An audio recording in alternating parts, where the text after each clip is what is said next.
In the shadowed heart of ancient Japan, where mist clings to temple rooftops and samurai blades gleam under moonlight, a chilling secret festers. Picture a boy, barely 12, his delicate features framed by silk robes, led through a temple's creaking gates, his eyes, wide with innocence, hide a terror no child should know. These were the Chigo, Wakashu, Kagema boys torn from their families, not for honor or faith, but to serve the darkest desires of monks, warlords, and merchants. Their beauty was their curse, their lives a currency for power, from sacred Buddhist halls to the neon-lit chaos of Edo's pleasure districts. Their stories were buried for centuries, whispered only in the margins of history. Yet, amid this betrayal, a spark of defiance flickered secret rebellions, hidden letters, and brave souls who dared to fight back. This is no tale of mere scandal, it's a saga of innocence stolen, power abused, and a courage that reshaped a nation. Beneath the mist-shrouded peaks of ancient Japan, where temples loom like silent sentinels and the glint of samurai's swords pierces the dusk, a boy named Kaido stepped into a world that would shatter his innocence. At 10 years old, his delicate face framed by crimson silk, he stood at the gates of Enryaku-ji Temple, 30 miles north of Kyoto, his heart pounding like a war drum. His parents, farmers worn thin by famine, had traded him to the monks for promises of salvation, a bed, a meal, a path to divinity. But as the temple's wooden gates slammed shut, their echo swallowed his childhood. Kaido was a Chigo, chosen not for faith, but for beauty. One of countless boys across Japan ensnared in a web of power and desire. From the sacred halls of Buddhist temples to the fortified castles of samurai and the lantern-lit alleys of Edo's pleasure districts, boys like him, Chigo, Wakashu, Kagema were currency. Their lives bartered for the whims of the powerful. Inside Enryaku-ji's shadowed corridors, where stone floors chilled bare feet, Kaido joined a silent legion of boys, some barely 9, their scalps half-shaved to mark their servitude. They fetched water from frozen streams, polished altars until their fingers cracked, and knelt through endless prayers under the gaze of golden Buddhas. The monks spoke of Nanshoku, a sacred bond meant to guide young souls to enlightenment. But in the flicker of oil lamps, Kaido learned the truth. It was a lie, a veil for acts that left his body trembling and his spirit bruised. Their hands are not holy. He carved into a hidden beam, his words a fragile act of defiance. The boys were cut off from the world, forbidden from writing home, their lives confined to the temple's suffocating embrace.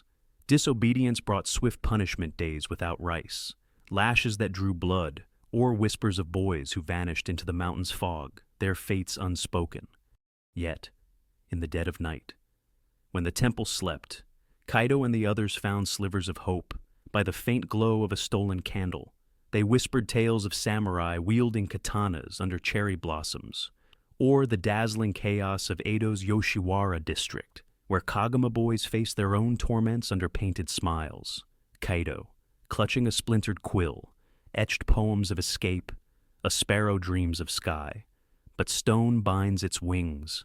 A rumor spread among the boys. Passed like a sacred relic, a Chigo had once fled, leaving a sandal in the snow as proof. Even more daring, whispers spoke of a secret pact, boys hiding scraps of paper, documenting the monks' sins, dreaming of a day their words might reach the shogun's court.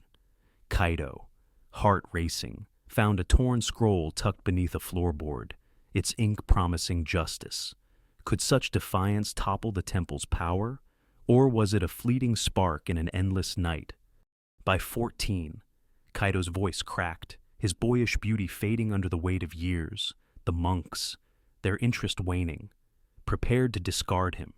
As they did so, many Chigo-some cast into Kyoto's unforgiving streets, others bound to lowly roles, their minds scarred by silent screams. His final carving, found centuries later, read, "I dream of freedom, but my heart is stone." Did Kaido's spark of defiance burn on, or did the temple's shadow consume him? His story, like those of the Wakashu bound to samurai, or the Kagema lost in Edo's neon haze, was meant to be buried, but their whispered rebellions scratched poems. Hidden scrolls echoed beyond the gates, a challenge to the powers that sought to silence them.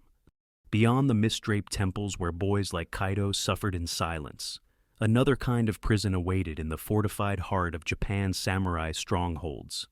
In the shadow of Kamakura's towering castle, 20 miles south of modern Tokyo, a boy named Taro, just 13, stood before a warlord's gate, his slender frame clad in a blue kimono that shimmered like a captured sky.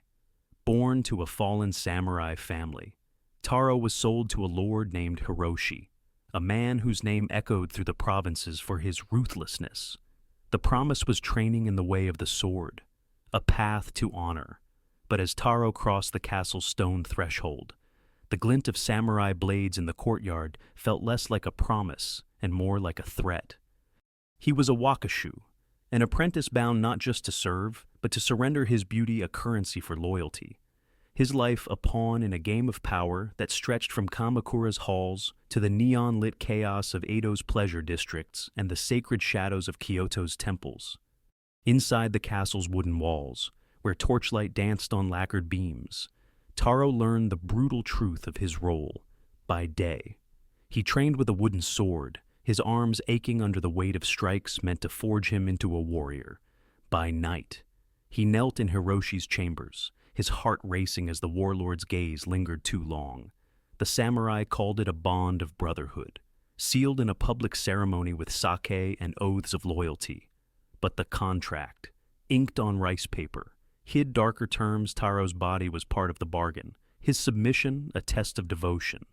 "I am his shadow," Taro whispered to himself, staring at his reflection in a polished blade, his eyes hollowed by shame. Other Wakashu shared his fate, boys as young as 12, their laughter silenced by the weight of their master's demands. Disobedience meant punishment, scars carved into flesh, banishment to the wilderness, or, as Taro heard, whispered, a blade across the throat under the guise of honor. Yet, even in this fortress of control, flickers of resistance burned. In the quiet hours before dawn, Taro and a few other boys gathered in a hidden corner of the stables, their voices low as they shared stories of the outside world of Chigo boys trapped in temples, of Kagema in Edo's Yoshiwara district, their painted faces masking despair. Taro, clutching a stolen ink brush, wrote a single line on a scrap of cloth. A blade cuts both ways. The boys spoke of a Wakashu who had defied his lord years before, slipping into the night with a stolen dagger, his name now a whispered legend. Taro found courage in these tales, hiding his writings beneath a floorboard, each word a small rebellion against the man who owned him. He overheard rumors of a secret network, boys passing messages between castles and temples, dreaming of a day their stories might reach the shogun's ears. Could a boy's words, scratched in desperation, spark a fire to burn down a warlord's power?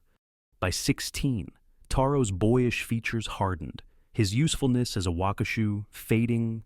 Hiroshi, tiring of him, planned to cast him out. As many samurai did, some boys became warriors, others beggars, their spirits scarred by years of servitude. Taro's final note, found centuries later in a Kamakura archive, read, "I am no man's shadow." Did he escape into the night, like the legend he admired, or did the castle's walls claim him? His story, like those of the Chigo in temple cloisters or the Kagema in Edo's flickering lanterns, was meant to fade into silence, but their whispered defiance notes hidden in floorboards. Tales of boys who dared to run echoed through the ages, a challenge to the powers that bound them. Far from the mist-shrouded temples and samurai strongholds, where boys like Kaido and Taro bore the weight of stolen innocence, a different kind of prison thrived in the neon-lit chaos of Edo's Yoshiwara district, 50 miles east of modern Tokyo. In 1657, under the flickering glow of paper lanterns, a boy named Hana, barely 15, stepped into a world where beauty was both currency and curse, sold by his merchant family to a tea house called the Shadow Blossom. Hana's delicate features, pale skin, eyes like polished obsidian made him a Kagema, a male courtesan destined to serve the desires of samurai, merchants, and even monks who wandered Edo's pleasure quarter, clad in a silk kimono dyed crimson, like the robes of the Chigo in Kyoto's temples or the Wakashu in Kamakura's castles. Hana was trained to perform a masquerade of charm, his every smile a lie to mask the dread pooling in his chest. The lanterns of Yoshiwara promised pleasure, but for Hana, they lit a path to despair. In the shadow blossom, where incense hung heavy and the air buzzed with drunken laughter, Hana's days blurred into a relentless performance. By dawn, he learned the art of seduction, how to tilt his head, how to pour sake with a trembling grace, while by night, he faced clients whose hands left bruises beneath his painted facade. The tea house master, a man with a scar like a crescent moon, enforced strict rules: no tears, no defiance, only submission.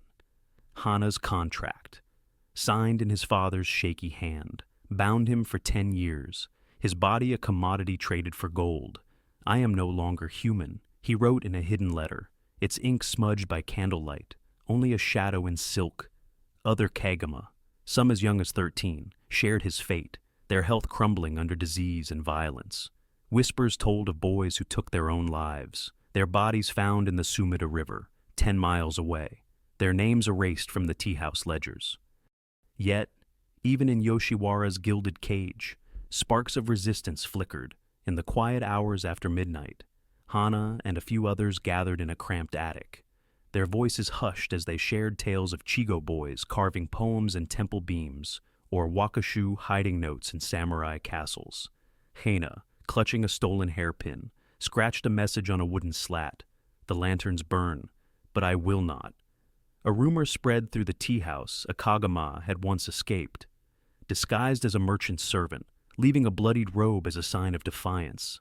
Hana found a scrap of paper tucked in a sake jug, its words hinting at a secret network linking boys across Edo, Kamakura, and Kyoto, their writings a weapon against their masters. He added his own letter, detailing the tea house's cruelties, hoping it might reach someone beyond Yoshiwara's walls. Could a boy's words, hidden in the shadows, outlive the lanterns that bound him? By 18, Hana's beauty faded, his body weakened by years of abuse. The tea house master, no longer profiting from him, planned to sell him to a brothel in Osaka, 100 miles away.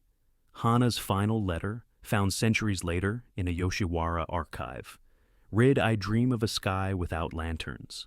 Did he slip into the night, like the Kagema of legend? Or did the river claim him, his story, like those of the Chigo in temple cloisters, or the Wakashu in samurai halls, was meant to be forgotten, drowned in the revelry of Edo's pleasure quarter, but their whispered defiance letters hidden in jugs, messages scratched in desperation burned brighter than Yoshiwara's lights, a silent cry against the powers that owned them. In the shadowed heart of ancient Japan, where mist clung to temple rooftops and samurai blades gleamed under moonlight, a quiet rebellion stirred against the chains of power. Far from the crimson robes of Kaido's temple, the polished blades of Taro's castle, and the flickering lanterns of Hana's Yoshiwara, a boy named Yoshimaru, barely 13, stood in the dim cloisters of Koyasan Temple, 20 miles south of modern Osaka, a Chigo with eyes like embers. Yoshimaru was sold by his fisherman father to the monks, his delicate frame draped in silk that felt like a shroud, but unlike the boys before him, he carried a spark that refused to be snuffed out. Across the temples of Kyoto, the castles of Kamakura, and the pleasure districts of Edo, whispers of defiance scratched poems. Hidden letters had begun to weave a secret network. Yoshimaru, clutching a stolen scroll, became its heart, forging a rebellion that would echo beyond the walls that bound him. In Koyasan's stone halls, where incense swirled and bells tolled like a death knell, Yoshimaru served alongside other Chigo, their youth stolen under the guise of nanshoku. By day, they scrubbed altars and carried water from icy streams. By night, they endured the monks' touches, their spirits bruised in silence. But Yoshimaru's discovery changed everything. Hidden in a temple archive, he found a scroll detailing the monks' abuses. its ink a testament to a forgotten Chigo's pain. "The truth lives in these words," he whispered, hiding the scroll beneath his mat.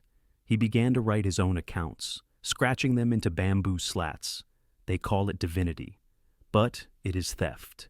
These writings became the seeds of Mukokai, a secret pact among boys Chigo in temples, Wakashu in samurai strongholds, Kagema in Edo's neon-lit alleys who vowed to expose their masters.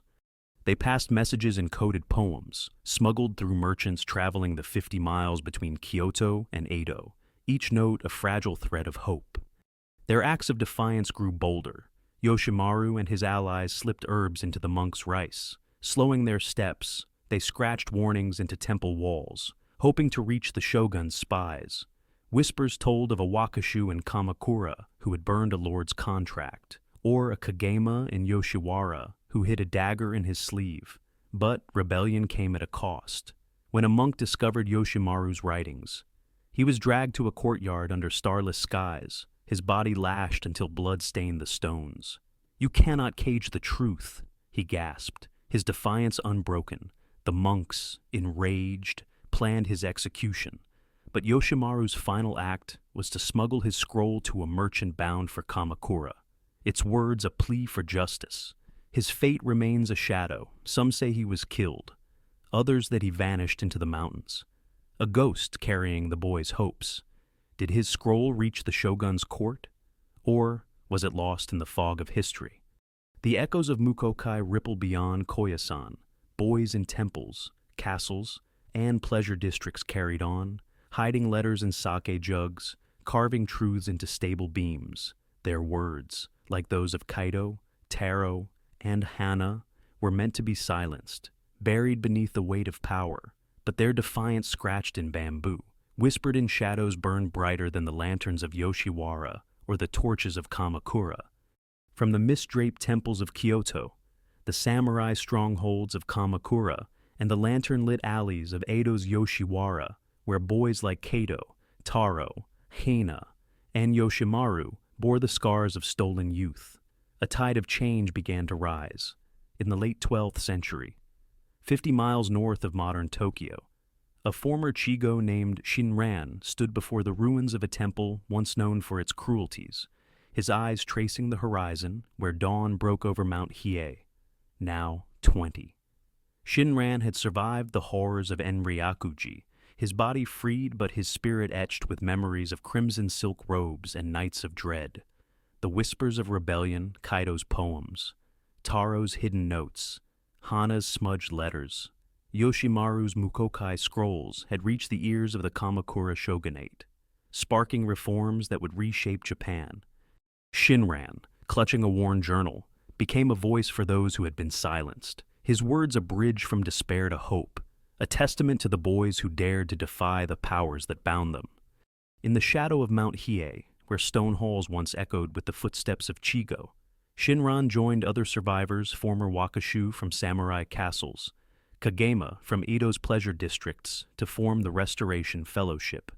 This group, born from the ashes of Mukokai's defiance, turned temples of abuse into sanctuaries of learning, offering shelter, education, and work to boys cast out by their masters. Shinran's memoir, penned in a quiet room lit by a single candle, detailed the monk's betrayals, its pages smuggled to the shogun's court 20 miles away in Kamakura. His words, like those of his predecessors, carried weight. In 1192, the Kamakura shogunate issued decrees to oversee temple practices, threatening monks with exile for their crimes. Though enforcement faltered, the decrees marked a crack in the armor of power, a sign that the boys' hidden letters had pierced the silence.